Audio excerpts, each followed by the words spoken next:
সম্মানিত এলাকাবাসী, সকলকে দৃষ্টি আকর্ষণ করেছি সরকার আইনসের স্কুলের আশপাশে স্কুলের গলিতে ছুরি চাপাতি নিয়ে দেখা দল ঢুকছে, ঘোরাফেরা করতেছে। আমরা সকলেই সতর্ক থাকি।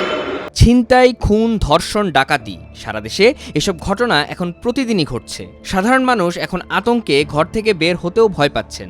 এসব অপরাধ দমনে অপারেশন ডেভিল হান্ট সহ আইনশৃঙ্খলা রক্ষাকারী বাহিনী নানা পদক্ষেপ হাতে নিয়েছে, তবু খুব একটা পরিস্থিতির উন্নতি করা যাচ্ছে না। গত বছরের ৫ আগস্ট শেখ হাসিনা সরকারের পতনের পর পুলিশ সহ আইনশৃঙ্খলা বাহিনী কার্যত নিষ্ক্রিয় হয়ে পড়ে। এ সুযোগেই রাজধানীর সারা দেশে ছিনতাই, ধর্ষণ, খুন সহ অপরাধের মাত্রা বেড়ে যায় আশঙ্কাজনকভাবে। প্রকাশ্যে দিনের আলোতেই ঘটছে দুর্ধর্ষ সব অপরাধ। সম্প্রতি ঢাকা থেকে রাজশাহীগামী একটি বাসে ডাকাতি ও নারী যাত্রীদের যৌন নিপীড়নের ঘটনা ঘটে। ২৩ ফেব্রুয়ারি রাজধানীর বনশ্রী এলাকায় এক স্বর্ণ ব্যবসায়ীকে গুলি করে তার কাছ থেকে ২০০ ভরি সোনা এবং নগদ ১ লাখ টাকা ছিনিয়ে নেয় দুর্বৃত্তরা। একই দিন গাজীপুরে এক মাদ্রাসা ছাত্রী ধর্ষণের শিকার হয়।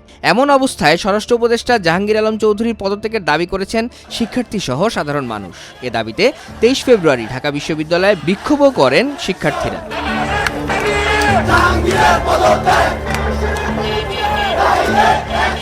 স্বরাষ্ট্র উপদেষ্টা এসব দায় চাপিয়ে দিয়েছেন আওয়ামী লীগের ঘাড়ে। তিনি বলছেন, টাকা দিয়ে এই কাজগুলো করাচ্ছে আওয়ামী লীগ। ২৩ ফেব্রুয়ারি গভীর রাতে জরুরি সংবাদ সম্মেলন ডেকে তাদের রাতের ঘুম হারাম করার হুঁশিয়ারি দেন তিনি।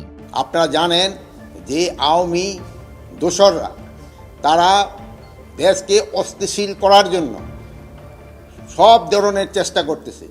যেহেতু তারা প্রচুর টাকা দেশ থেকে স্থানান্তর করেছে, ওই টাকা তারা এখন ব্যবহার করতেছে। এই টাকা ব্যবহার করে দেশকে একটা অস্থিতিশীল পরিস্থিতি করার চেষ্টা করতেছে। আমরা এইটা কোনো অবস্থায় করতে দিব না। আমরা যেভাবে হোক এটা প্রতিহত করব। দিনে রাত্রে যেখানে আমাদের বাহিনীর প্রয়োজন হবে তারা সেখানে যাবে এবং এটাকে প্রতিহত করবে।